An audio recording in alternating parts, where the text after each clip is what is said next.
Oh, Halloween, such a spooky time. I cannot wait for parents to ask me to walk up to their house and ask for candy in a gas mask suit. So while 9-year-olds go off and have to deal with that, I am here to make a nice spooky Halloween special. Well, what game should we talk about today? Resident Evil 4? Nah, that's too much of a classic. How about Silent Hill? Bah, are you kidding me? Does it look like I play any other game that isn't made by this honkin' thing? How about Five Nights at Freddy's? Five Nights at Freddy's. It's a massive franchise. It has made a lasting impact on the gaming landscape, and in my eyes is the most successful indie franchise ever created. A couple of critics will raise their eyebrows and point out this, and this, but to that I say, I guess 5 million more people were more eager to see the new Five Nights at Freddy's trailer rather than Final Fantasy 16. But today, I don't want to just cover Five Nights at Freddy's, no. That has been done to death before. Instead, I want to talk about the man behind it, Scott Cawthon. Now, unless you have been sticking with this series since its inception, which judging by my audience, I have a pretty safe bet in saying no to that question. Many people know the man by name, but do they know the history of Scott Cawthon? I plan to uncover that in today's video, from Dollar General to Five Nights at Freddy's.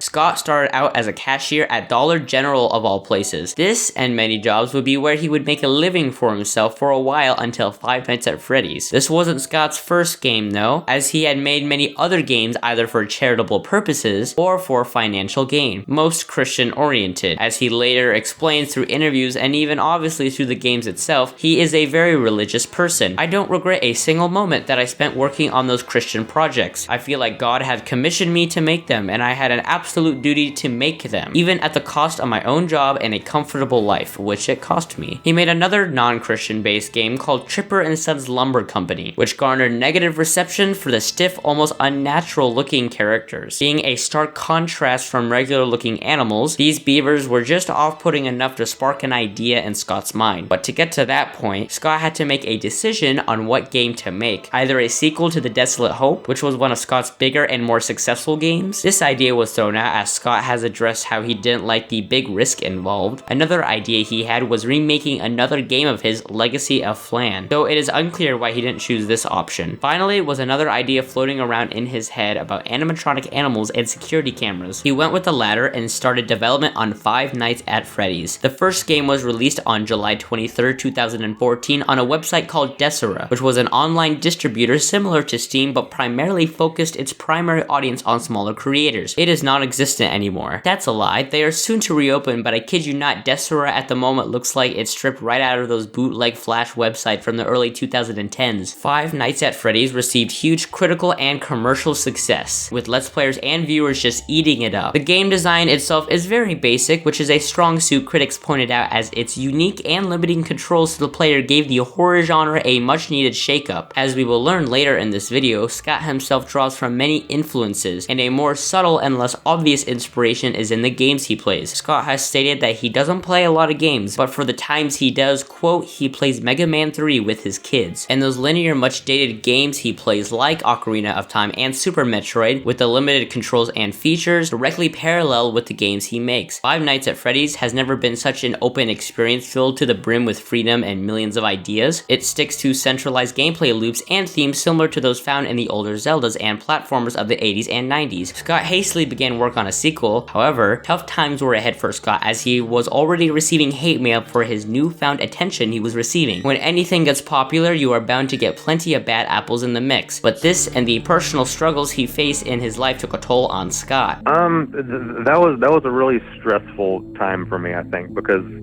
obviously, my life was changing a lot at that point. There was just a lot of, there was a big frenzy going on with just all aspects of my life. He persevered though and released Five Nights at Freddy's 2 much earlier than what most people expected. This quick and surprise release schedule will come into play later. Releasing the game so soon kept Five Nights at Freddy's interest at a high peak. The game didn't die off in obscurity, rather increased in popularity as more people began to find the franchise and jump onto the bandwagon. I honestly believe this was integral in Five Nights at Freddy's success. Scott would then hastily tease the third entry through cryptic teasers that in my opinion led to the Five Nights at Freddy's franchise's peak. People were so hyped for this game, as Scott himself even commented that this would be the final title. It sure will be. A third entry, a trilogy per se, to add an end cap to the franchise. Scott was differentiating his previous work through the distinction of only one, as he would tease in the source code of his frickin' website. That is such a cool idea, I might add. FNAF 2 teasers obviously shared parallels with the first game. Yes, that's a Foxy, yep, that's a Bonnie, but what was this thing? Well, we didn't have to wait much longer for Five Nights at Freddy's 3. This one included an improved camera system with awful jump scares, woohoo! This was the first game to where Scott was unsatisfied with the jump scares, and despite his claims of this being the final game, he wanted to end on a high note and improve himself on his faults. That's what I have deeply respected Scott about. It's how he's found a way and strives to improve his work with each entry of his. He then announced Five Nights at Freddy's 4 as the final chapter. Oh boy, I cannot wait for that promise to be broken. What do you guys mean? This is the final game. If you count every other game afterwards as bonuses, Scott wanted to shake things up with his entry and let you move around.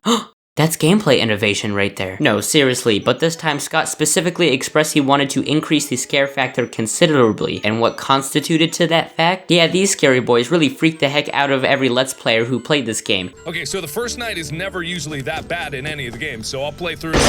You don't count PewDiePie. I think this game is important in how it is very similar to the first game, but just a weird, creepier reboot, and for many people it was a nice breath of fresh air. So good on Scott for really making something different and learning from his past mistakes of Five Nights at Freddy's 3.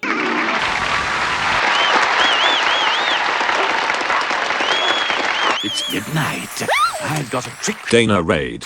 Sorry, Minnie, but we don't want to be dull villains on Halloween.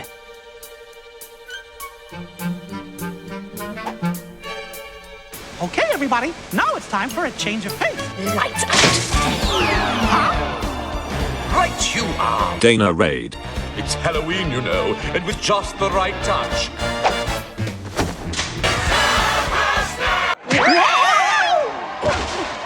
Nice try. Danerade. But you and Goofy, and especially that scaredy duck, are about to get a real fright.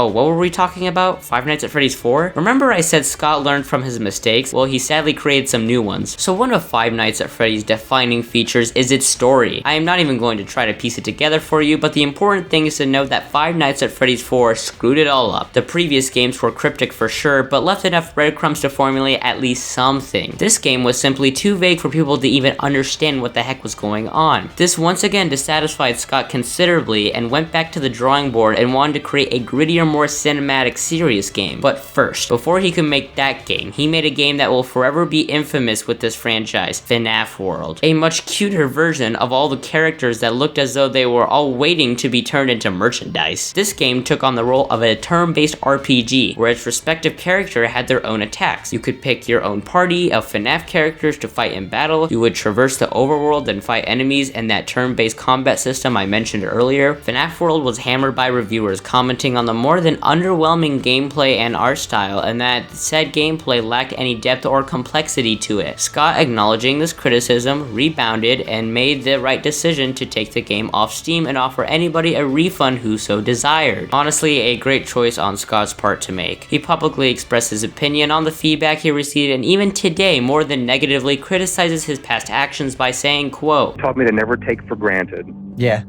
how special it is to have a group of people who are eager to play what you make. Spending over a year in development, his greater cinematic experience would release on October 7th, 2016. It's always stuck out to me how people were more excited for Five Nights at Freddy's sister location than Paper Mario Color Splash, which came out the exact same day. Color Splash is very average. So this game included much different gameplay, with each night asking the player to complete different tasks. Voice acting was prevalent throughout the whole game. All major production values improved considerably. This game had the jump scares and the lore, it was too sci-fi. This series went from a haunted pizzeria to animatronics that lie to you and are self-aware about the implications of the real world and try to trick you into using your human flesh to cover up their endoskeleton disgustingness and expect to get away with it without, you know, looking normal. And despite the grandness of this game and its remarkable improvements, I mean, we actually have different gameplay per night. The story and those people trying to compile that story were thrown for a complete loop on how to piece things together. Now, taking this into consideration, fans would have to wait for a whole year to get another game, but this time, fans would receive zero communication from Scott. At the time, people were angry, but in retrospect, many people, including myself, saw it as a smart move on Scott. Fans would have been burnt out if Scott would trickle out the same teasers again for another game. So for this new game, going under the innocent title of Freddy Fazbear's Pizzeria Simulator, would release with only a couple days notice on December 4th, 2017. Fans were more than shocked to find that this little innocent game ended up being a fully fleshed out new FNAF game, filled with 3 parts, Salvage, Pizzeria Tycoon, and the regular office nightly duties, each filled with unique gameplay elements as to not keep each night monotonous, a complaint made with previous games. The franchise's plot lines were being wrapped up through confirmations and hints thrown in there. FNAF 6 was turning up to be a fulfilling conclusion to a 7-game saga, if you don't count the other games as extra side desserts in addition to the already established bonuses. Despite the finality to this series, Scott wasn't done yet, and released Ultimate Custom Night for free in July of 2018, compiling together most FNAF characters in a Super Smash Bros. Type game, where you as the player have to fend off against as many of them as you can. This was a fun entry that was the last FNAF game Scott made. After this, Scott would give his property to other companies such as Steel Wool Studios, who made FNAF VR, which is hands down one of the best VR games ever made, and a FNAF mobile game, Special Delivery, made by Illumix, a Pokemon Go type game which incorporates some of the best mobile game AR technology out there. Very impressive. Scott has now stepped back and let other companies take in charge of his franchise that he has created, still of course putting it in good hands, and just like he learned from his past mistake of Finnafworld, has never taken anything for granted ever since. I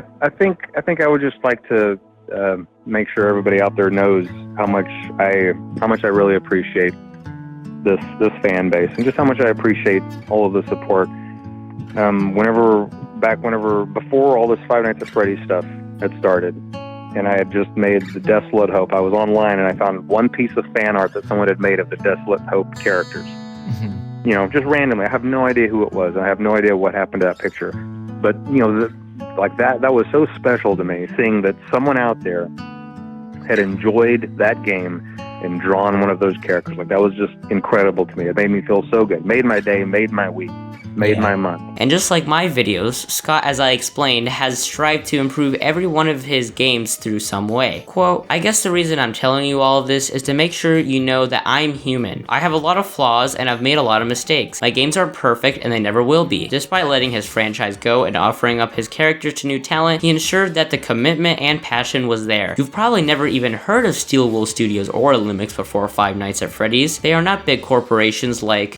They are scrappy little studios passionate about the products they can churn out. And this most likely resonated with Scott, as you would obviously want to give out your property to people you find have the same love and passion as you do. I mean, passing off your work can be a hard mental battle. It would be super hard for me just to give up the Danerade channel to someone else and hope that they write, edit, and record the same way I do. What Scott does and has gone through is spectacular. From receiving hate mail during FNAF 2, to the hype of FNAF 3, and even the surprise reactions of Pizzeria Simulator. Scott's dedication to this fan base is unheard of. The man has donated to St. Jude's Hospital multiple times, and these aren't small numbers. I'm convinced he's donated more money than a handful of people in the NFL. He was once asked, quote, have you become a local hero in your town in Texas? Heck no. No one knows I'm here. Mom is proud. Lol. Coming all in full circle to the man who has helped him the most, God.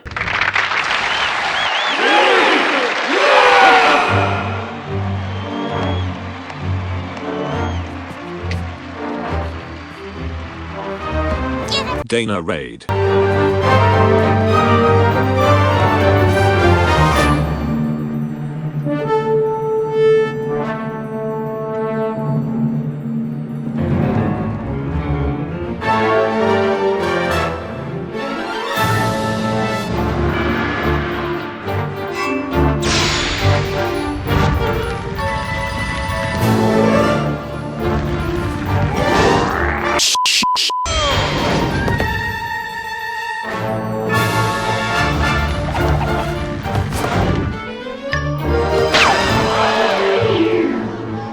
Danerades. Bad. Oh, what do we do now? Here, use the lead. Danerade. Catch! The lamp will hold him forever! The lamp!